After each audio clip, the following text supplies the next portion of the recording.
Today, I am joined by Alex Newman from Liberty Sentinel. Alex, thank you so much for joining me. It's great to be here. Thank you so much for having me, Stephen. So I always enjoy our conversations. You are reading, studying, traveling. You just seem to have your nose right in every situation. So I want your personal perspective. Just some background for my audience. Alex is an independent journalist. He is the author of Deep State, The Invisible Government Behind the Scenes, and the founder of Liberty Sentinel, which brings just incredible information about our liberty, what's going on with our health, war, all of that. I want to put something up on the screen here and get your thoughts on it. So there's a former FBI agent warning that the Bureau is already seeing threats against Trump and Trump's cabinet picks. He says it's a coordinated effort to discredit and ruin these people. He warns that every precaution needs to be taken because the deep state and the Democrats stand to lose a lot based on the dream team that Donald Trump has put together. You've studied the deep state, Democrats, Washington, D.C. Any truth to this warning? Thank you again, Stephen. There is absolutely truth to that warning. If I were one of Donald Trump's nominees, if I was not a deep stater, I would be very, very concerned for my personal safety, for my personal security, and also for your reputation. We saw this during the first term. If Trump nominates somebody that the deep state doesn't like, they will do anything to stop them, including digging up phony allegations, including trashing a person's reputation, up to and possibly including taking somebody's life. So I think all of these people are in great danger. And there's actually, I think, a very simple formula to find out who are the best nominees, right? Who is the deep state most upset about? I was pretty disappointed that Matt Gaetz withdrew his nomination. When I saw the deep state freak out, I thought this guy will be perfect. I know there were some concerns from conservatives, but when you see the deep state freak out like that, you know you're on the right track. But absolutely, that former agent is 100% correct. We're dealing with people here in the deep state who have an agenda that is entirely anti-American, that is entirely incompatible with the system of government that exists under our Constitution. And in many cases, these are people who have perpetrated horrific crimes, not just against Donald Trump as a person, not just against his family, although there was plenty of that, but against the American people and against their oath of office. So I think a lot of these people are very concerned, and they're right to be concerned. And it's very much like an animal in the corner. When you have a cornered animal who is dangerous, they become even more dangerous because there's no way out. So I think Robert F. Kennedy needs to be on the highest alert. He needs to bring his own security team in to keep him protected. People like the next Secretary of Defense, Pete Hegseth, absolutely needs to be very concerned. We're talking here about a massive industry of warmongers and defense contractors that are not going to like that appointment. So yes, these guys need to be very, very careful. There are a few, I think, that the deep state is smiling about. The guy that Trump nominated for Treasury Secretary is a member of the Council on Foreign Relations. He's a big Wall Street hedge fund billionaire. I think a lot of deep staters breathed a sigh of relief on that front. But there are a lot of these guys that absolutely terrify the deep state, and they ought to be concerned for their safety. Yeah, you think about like the biggest areas of our economy. So you've got like big pharma. They're covering up for Fauci. They're covering up for their own crimes. Yes, they do a lot of good, but there is a lot of shenanigans that they do not want the American people to find out. One of them including just how much they price gouge us, as just a very basic example. Big food poisoning us. They have great incentive to not have RFK Jr. in there. The military industrial complex. They don't want money going in there. The NGOs that are funded, the United Nations that's I mean, I could go on and on and on. I mean, Trump has built this dream team, and from a conservative libertarian perspective, you and I and those that watch this channel are like, yes, stuff's going to get done. But on the other side of the aisle, they're like, oh crap, stuff's going to get done, and that getting done is going to expose my sins and my mistakes and my cover-ups to the American public. Is that a pretty fair analysis? I think it's even more than that, Stephen. Yes, it's going to expose their sins. And I think a lot of them are concerned that there's actually going to be accountability here. You know, you look at some of the crimes that have been perpetrated against Americans, and some of what we saw during COVID is a really good example of that. You know, if I had sent a bunch of people with COVID into an old people's home right now, I would be pretty concerned about the team that is being assembled for the Department of Justice and the team that's being assembled over at HHS. If I had been arming and funding Al-Qaeda during the Obama administration, even though people like General Mike Flynn from the Defense Intelligence Agency said, stop doing this. This is crazy. What are you people doing? That is a huge crime, right? There's no exemption for federal agents to support terrorism. It's still a federal crime. If I had participated in the deprivation of the rights of an innocent American citizen that are protected under the Constitution under color of law, I'd be very, very concerned now, especially when you have some of Trump's key people saying we're going to dust off these statutes and see if they are applicable in some of these cases here. So there are a lot of people, I think, who have perpetrated terrible crimes. And I'll tell you what, Stephen, there are high-profile lawyers in Washington, D.C. that are advising some of these swamp monsters to get out of the country as quickly as they can. So I guarantee you right now in Washington, D.C., in the suburbs of Washington, D.C., there are paper shredders running 24 hours a day, 7 days a week as they try to get rid of this evidence. And again, they're right to be concerned, because if we get even a little bit of justice, even a little bit of accountability, there's a lot of people who are probably having trouble sleeping tonight because they're worried they might end up in jail for a very long time. Wow. Your lips to God's ears, right? Like not only do we want what they did expose, but we want that accountability. And I agree with you. I think they're scared. You know, one good example of that is, you know, that there's that scripture, be careful not to call good evil and evil good. Just a quick example, Governor Andrew Cuomo, right? So on the one hand, he's using his power and authority to grope women, sexually harass women, and the Democrats are saying, no, he's a good guy. He's the perfect example of how to handle COVID. Trump sends in the Navy ship because New York's COVID was so crazy. They never use it. He takes credit. They say, we're running out of money. We're doing everything we can. Our numbers are exploding. But in the meantime, it's now come out that almost 15,000 deaths happened in nursing homes because Governor Cuomo said, send sick people with the worst COVID into senior care centers. Meanwhile, he's touted as the epitome of handling COVID. He's given a $5 million book contract. And when they can't cover the lie anymore, suddenly he needs to be removed. He needs to step down. He's the worst human on planet Earth. Is that an example of what my audience would see with Trump's dream team in there? Absolutely. And this is happening across a whole bunch of fronts that people are not really connecting the dots. P. Diddy and Jeffrey Epstein, right? These are huge scandals. You've got some of the leading celebrities in the world, some of the leading politicians in the world, some of the leading people in law enforcement, government, entertainment, media, who are on record participating in these parties. And we don't know exactly what was taped. We don't know exactly what was caught on camera, but I guarantee you there is a lot there that people don't want to come out. Jeffrey Epstein was a really good example. This guy had blackmail on just about everybody. That's why they murdered him in jail. P. Diddy, same thing. This guy was doing video recordings at these parties. There's a lot of people who were there. There's a lot of people who could testify.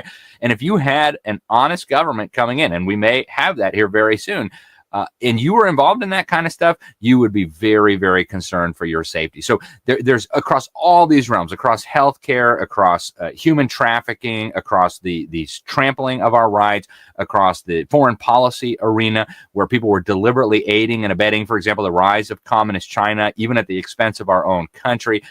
The amount of money that is changing hands. You know, Washington, when Trump describes it as a swamp, that's almost an understatement. This is like a crime scene of unbelievable proportions, and everybody's got their hand in the cookie jar.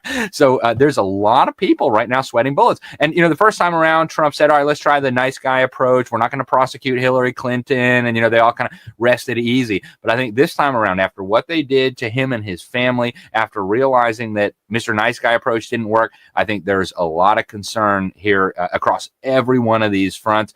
And so Andrew Cuomo, really good example. And there are so many. If you go back into the Barack Obama administration, even into the Bush administration, you have so many people who are acting flagrantly in defiance of federal law, not to mention state law. You know, there's a lot of concern right now among the deep staters, and there should be. Okay. The big trending story on Twitter right now is that podcaster Joe Rogan plans to do a show from Mar-a-Lago. It appears it will be a longer multi-person show with Donald Trump being the keynote guest. What are your thoughts on that? And also, did Joe Rogan play a major role in Trump's victory with his 3-hour podcast that now has over 40 million views on YouTube, probably another 40 or 50 on Twitter and Spotify? Hey, let me interrupt just for a second to tell my audience about today's sponsor. I hate to say it, but the US dollar isn't as strong as it used to be, and our government is the reason why. Under President Biden, the dollar has lost 26% of its buying power. You feel it, I feel it. Meanwhile, inflation is still out of control. They're trying to disrupt Trump coming into office, and the cost of everything is up. But so are gold and silver. Think about this. If you had to bet on what would be worth more down the road, 10, 15, 20 years from now, would you bet on gold or would you bet on the US dollar? History tells us it's going to be gold. Let the team of experts at Colonial Metals Group help you protect your family's future. Their level of professionalism is second to none, and they will answer all of your questions. Maybe you're just getting started, or maybe you already have a 401k or an IRA, or maybe mom and dad have asked you to help them preserve their wealth so that they can pass it on to you. Colonial Metals Group can help. We have put together a special offer for my audience. You can get up to $7,500 in free silver, a free safe. Just give them a call at 800-807-2143 or click the link down below, colonialmetalsgroup.com/Gardner. They are amazing, and so is gold. All right, now, what were you saying? Joe Rogan played a huge role in this election. And Joe Rogan is just kind of the tip of the spear. But what has happened here is all of these people who wouldn't watch CNN or MSNBC or even Fox or Newsmax, if you paid them, they would rather listen to podcasts. Now they're getting direct access to what the president is saying. So they may have heard, you know, when they went to Thanksgiving dinner, oh, Trump is a Nazi. But then they heard him on the Joe Rogan podcast. They said, wait, that doesn't sound like a Nazi. What do you mean? Right? So what has happened here is when I went to journalism school, Stephen, they always emphasize, and this was like 15 years ago, you guys are the gatekeepers. That was the term they told us that we represented. We are the gatekeepers of information. We determine what the public gets access to and what they don't. And they were living in the last century. That's over. The fake media is no longer gatekeepers of anything. What is happening now is a total revolution in the way people get access to information between X and between shows like yours, between shows like Joe Rogan's.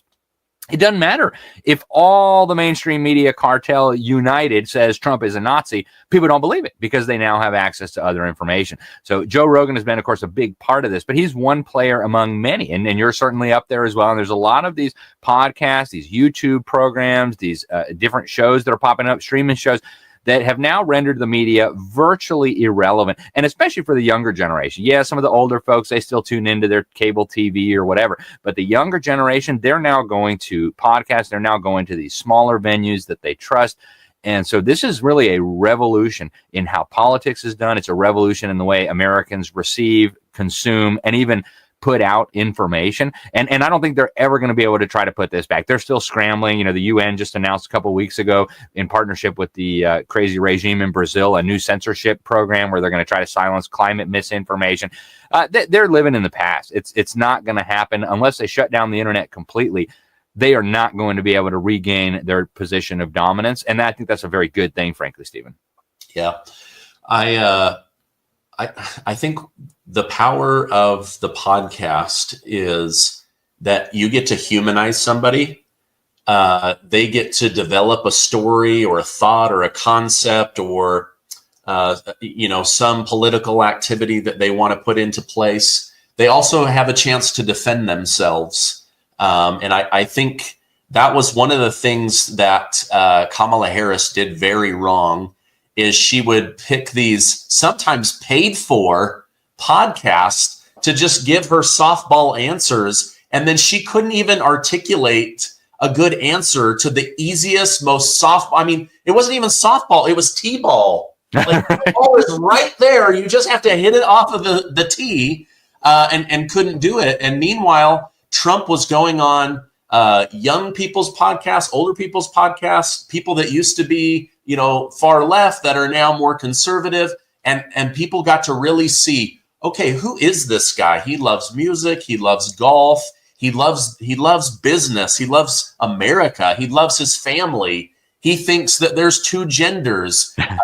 He has no problem with gays, but he doesn't want men in women's bathrooms or women's sport. Like, it just became very crystal clear who this guy really was. Meanwhile, you watch Fox News or CNN or MSNBC, and you get these little pithy, quick response answers from guests. You don't ever get a real picture. I just think the power of podcasts going forward is really scary to the mainstream media.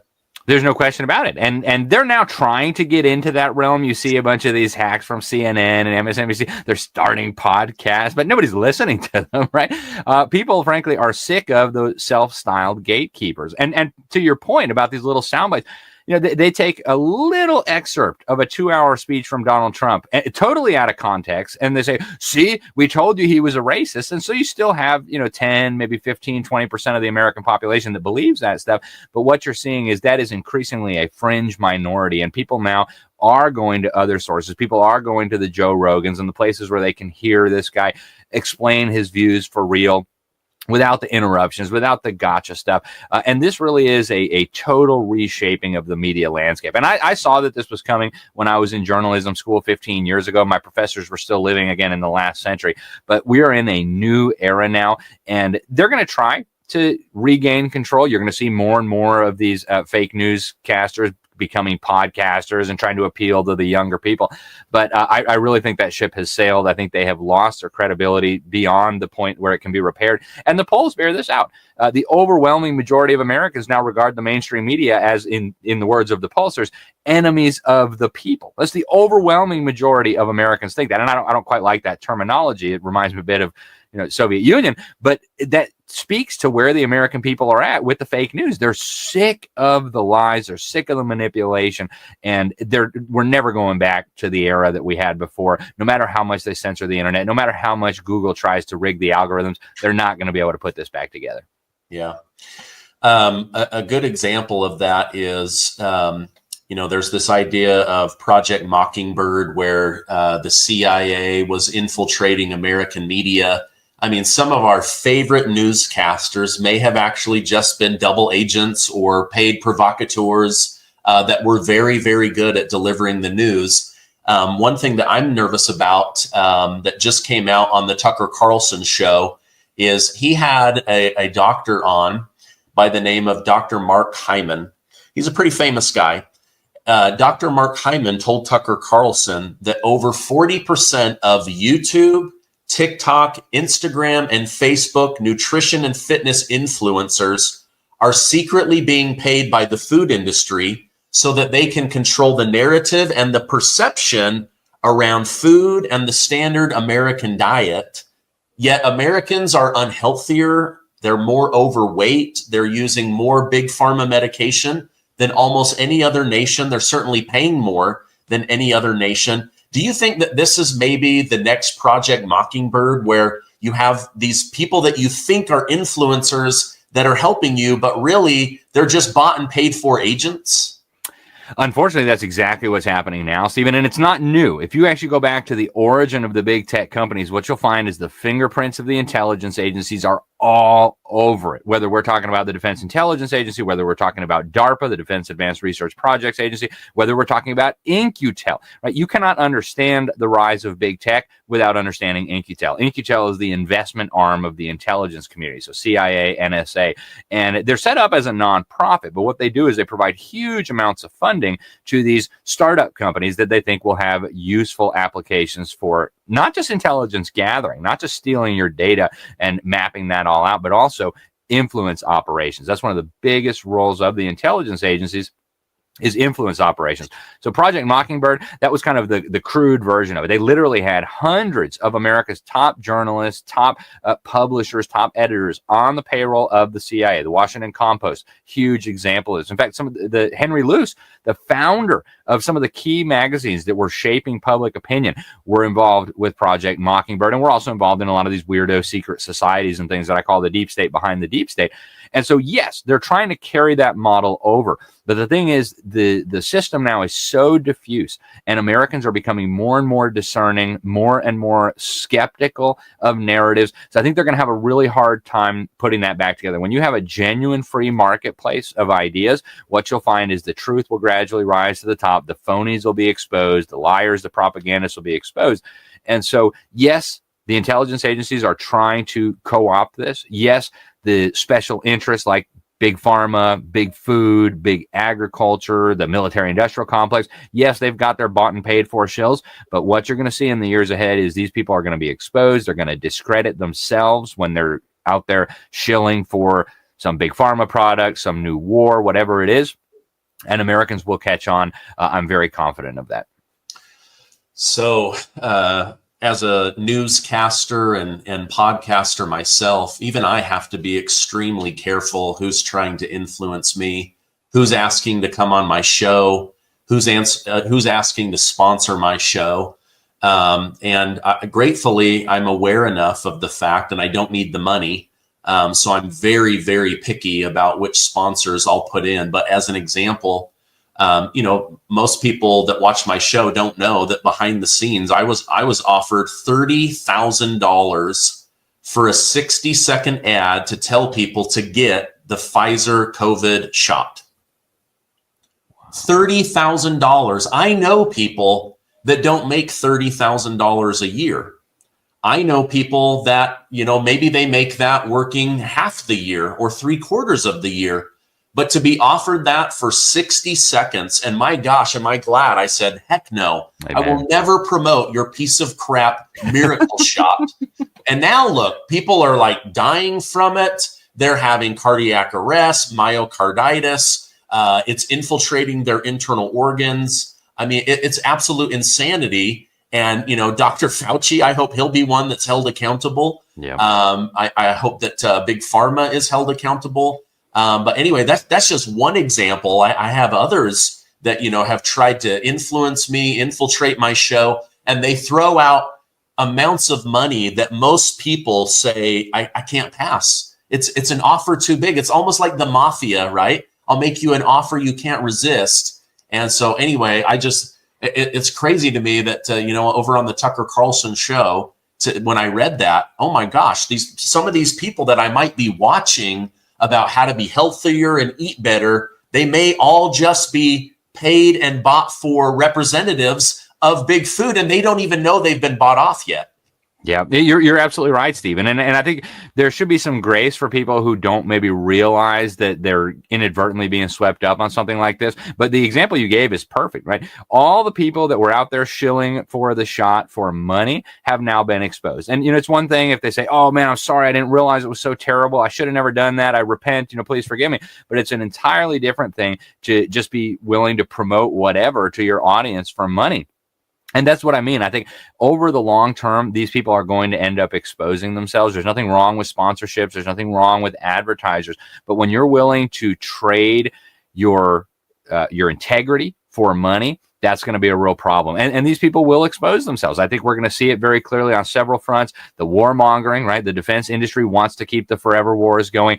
I always think of Ron Paul on things like this. The lobbyists would never even bother stopping at his office because they knew he's got principles. If the thing is constitutional and it's a good idea, he'll vote for it. If it's not, he won't. And so there's no reason for us to waste our time and our money trying to, sweet talk him into this. He's got principles. And I think that is what people are going to gravitate toward in the long term. People who are honest, people who won't trade their integrity for money, people who have a track record of telling the truth and being real. And we all make mistakes, right? None of us are perfect. We're all going to make mistakes, but it's going to be, I think, very clear who is real and who is bought and paid for. So yes, there are a lot of people out there right now that we maybe haven't fully realized, but they will expose themselves over the long term. And I'm absolutely confident of that.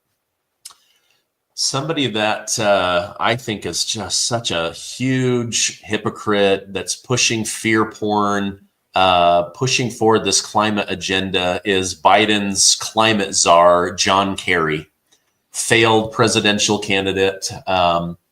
So he's one of America's richest men, flies everywhere on a private jet while shaming us for driving a car to our 9-to-5 job. But recently he was shaming Americans for using oil, wanting cheaper oil and gas and natural gas. He said, shame on you for being the biggest, richest economy. We owe money to Africa and other small countries because we're such horrible human polluters, and that we should be shamed for not getting our use of carbon under control. I mean, for heaven's sakes, human beings are made of carbon. What are your thoughts on John Kerry and all of this climate hysteria? Well, thank you, Stephen. So I have been following the climate circus around the world for the last 15 years. Almost every year I go to wherever they're having their annual climate summit. I just got back from Azerbaijan from the COP29. And of course, I've run into Kerry at these before. I ran into him in Egypt at the COP27. He was wearing his face mask, totally surrounded by bodyguards, by his goon squad, and he would not answer questions, right, talking through his mask. Nobody could understand him, and he just ran off. But people need to understand the climate scam, and I say unequivocally, it is a scam. It is fundamental to everything that the deep state globalists are doing. It is at the heart of their agenda to build a one world political system. It is at the heart of their effort to radically reshape the global economy into a technocratic communist Chinese style economy. And it is fundamental to the effort to unite all the religions of the world. And because I go to these conferences, I see this up close and personal. But let's start with the scam itself. Right? They're telling us, and they have been telling us now, going all the way back to the global cooling scam in the 70s and 80s, that carbon dioxide is the problem. Let's put this in perspective. An average person exhales about 2 pounds of carbon dioxide every single day. If you take all the carbon dioxide that all humans for all of human history have emitted combined, it is a fraction of 1% of the greenhouse gases that are naturally in the atmosphere. It's a drop in the ocean. So from a scientific perspective, the idea that CO2 is a problem is absolutely ludicrous. And I've interviewed hundreds of climate scientists on this, from Harvard, from Princeton, from Yale, from MIT. I interviewed Trump's climate advisor several times. He and I have shared the stage speaking about climate change. And I love the way he puts it. He says the planet is starving for CO2. Plants are designed to live in an atmosphere with 4 to 5 times as much CO2 as we have right now. That's why farmers pump it into their greenhouses to have optimal plant growth. The idea that CO2 is pollution is utterly ridiculous from a scientific perspective.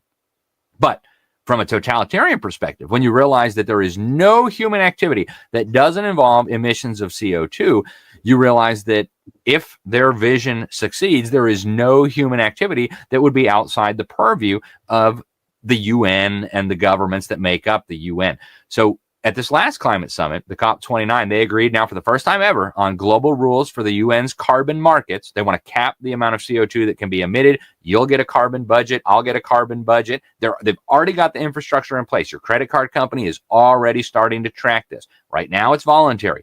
Very soon, when they flip the switch, it will be mandatory. And then, you ran your AC, you ate a steak, you can't get on a plane and go visit grandma when she's dying because you've already exceeded your carbon budget, unless you go out into the carbon markets and buy a bunch of scam carbon credits from Al Gore because he kicked an African village off its land and planted a bunch of trees.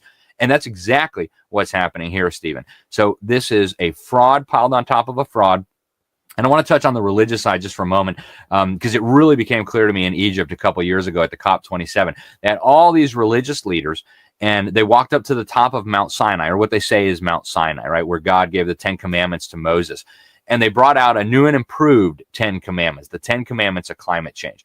A true story. So right before the UN summit started, the UN put out a report saying that the system of morals and ethics that evolved with mankind is no longer adequate to take care of Mother Earth because it's not taking into account our CO2 emissions. So we need a new system of morality and ethics. Well, out comes the new 10 Commandments. And I caught the organizers of this on camera. They sat down for a 40-minute interview with me. And they said, not only do we have a new 10 Commandments, we're now working on a new covenant. Right? God gave us the old covenant. God gave us the new covenant. Now the UN and friends is working on the third covenant. So folks, every area of the globalist project revolves around this CO2 scam, this climate scam. Trump, of course, has called it out as one of the biggest frauds ever. He says one of the top priorities of the MAGA movement needs to be to destroy this hoax, and he's right. But this is going to be a battle for the long term. Actually, 5 Republicans showed up in Azerbaijan, a delegation of 5 congressional Republicans led by Representative August Pfluger of Texas. And yes, they said, we're going to keep pumping oil. We're going to keep pumping gas. We're going to keep using coal, obviously. But they fully embrace this notion that CO2 is bad, that we've got to keep it down, that we've got to reduce emissions. So this is a battle that's not going away just because Trump is in the White House. And again, it is fundamental to this project. And I'll say one more thing, Stephen. I know I'm rambling. Communist China is the key to understanding that even the people pushing this hoax know it's a fraud. So I was at the UN Climate Summit in Paris when they negotiated the Paris Agreement, and that's when it suddenly hit me. Whoa, even at the highest levels, the people promoting this know it's a scam. Because the Obama administration said we're going to slash our CO2 emissions by 30+% over the next few years. And they're all slapping each other high fives and we're saving the planet. And then the Communist Chinese said, well, we're going to keep increasing our CO2 emissions until 2030. And they've made good on that. They're adding 2 new coal-fired power plants every week in China. So what's happening is they're shutting down our industry. They're shutting down our productive capacity, our manufacturing here in the United States, shipping it over to Communist China, where there will be drastically more CO2 emitted. And they're calling that climate justice and climate action. We're literally borrowing money from the Communist Chinese to send them our industries and to give them welfare, climate reparations. It's insane. And I hope people understand how important this is to the whole project of these international elites. Wow. I had a guest on my show, and I do like 8 interviews a week, so I can't remember who it was, but I remember what they said. They said that the Pentagon dispatched people during the early part of COVID to all of the main churches and religions in America. And the sole purpose of that was to scare church leadership in to compliance. And this was so bad that you have to get them to comply as if it was God's word that they should wear a mask, as if it was God's word that their arms were invented to hold the COVID vaccine in order to save humanity, that Jesus saved humanity, and so will Big Pharma. I mean, these world leaders, these global leaders were manipulated on such a massive scale, but they started with religion. If we can get all the religions on the same page about climate change or COVID, measures, whatever it is, that's interesting. I appreciate you pointing that out. Doesn't John Kerry fly everywhere in a private jet? Which produces like more pollution and greenhouse gas than I'll use in my entire lifetime? Absolutely. And it's not just John Kerry. He is just one hypocrite among an army of hypocrites. They literally show up at these things every year. It's the same thing. The airport is totally packed with private jets as the celebrities and the politicians and the Al Gores and the John Kerrys fly in on private jets to lecture us about how we shouldn't be eating meat, how we need to eat crickets, we need to ride our bikes and quit using our cars. If it was just hypocrisy, I could live with it. But the problem is these policies that they're promoting will destroy the middle class. They will keep people around the world in perpetual poverty, and they will further consolidate the power of the elites at the expense of everybody else. And what they're doing now, too, is reshaping the whole world order, right? They're gradually dismantling what's left of the West. So the year before this conference, the conference was in the United Arab Emirates, and I was there for that, too. And the big takeaway from that one was all the governments of the world and the UN agreed they were going to phase out fossil fuels. Oh, that's interesting. The Arabs and the Chinese were literally doing oil deals at the conference. And this was mainstream news. BBC was reporting that the Arabs and the Chinese were doing oil deals. The Arabs who hosted the conference were doing oil deals with the Africans, with the Latin Americans.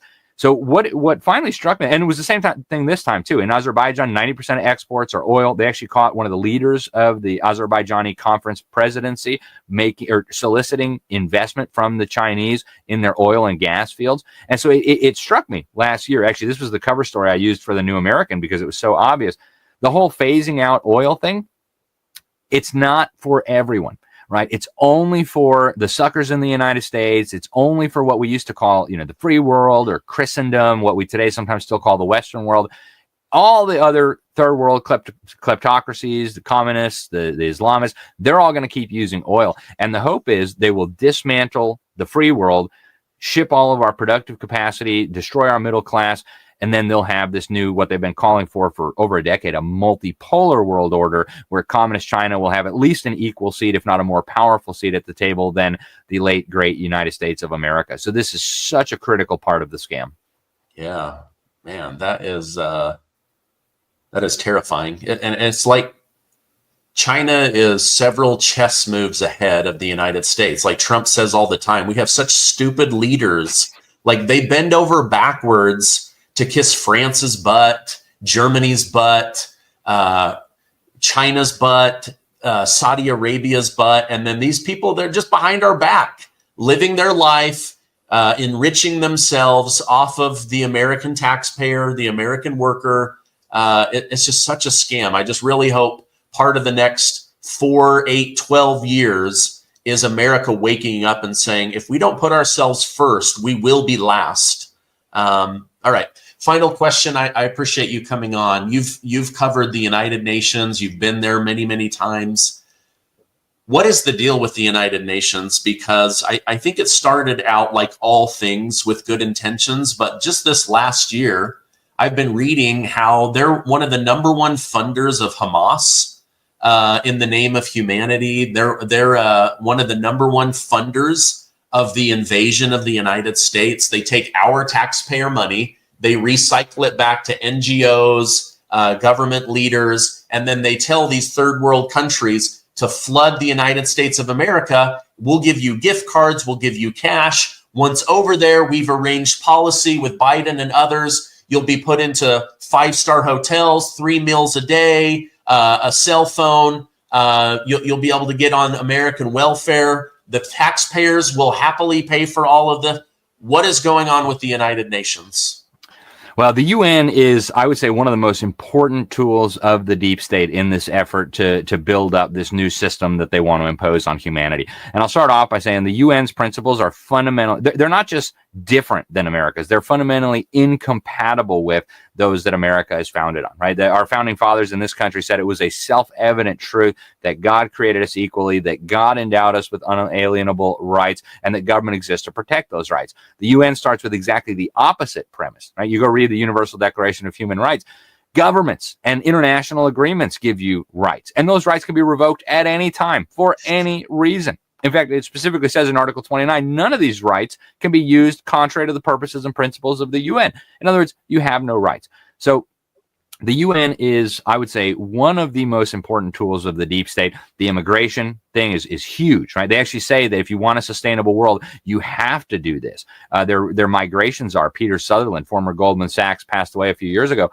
He said, this migration, you need to understand, this is about undermining national cohesion, undermining national homogeneity. It's about a borderless world where we have to get rid of shibboleths like national sovereignty. So it's about building up a one world system. Same thing with the climate.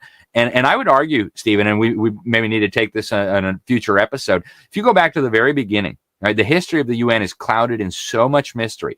But our guy, obviously this was after World War II, Joseph Stalin sent his foreign minister, Mr. Molotov, and obviously they had designs to create a one world communist slave state. And they said so very openly. We sent a guy called Alger Hiss.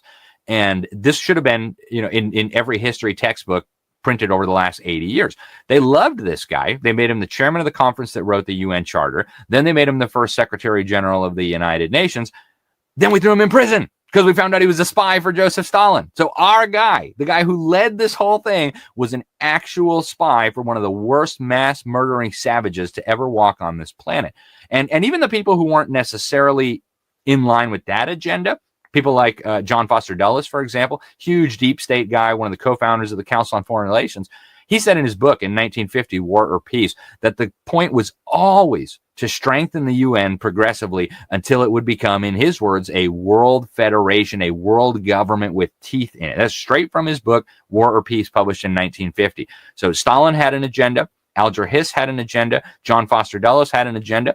And when you look at all the agendas, it was globalism, it was communism, it was tyranny, and they all came together in this one institution that today is right on the brink of becoming a world government. They've got military forces. They call it peacekeeping. They've got police. They've got law enforcement. They've got courts. They've got the environmental program. They've got the World Health Organization. I mean, all the architecture that we think of as being part of government, the UN's already got. All that's left now is just a formal announcement. So, folks, pay attention. This is huge. Wow. Wow, wow, wow. All right. If people want to follow you online, Alex, what's the best place I can send them?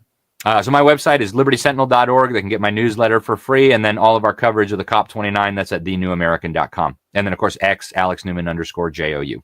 Okay. I'll put those direct links down below.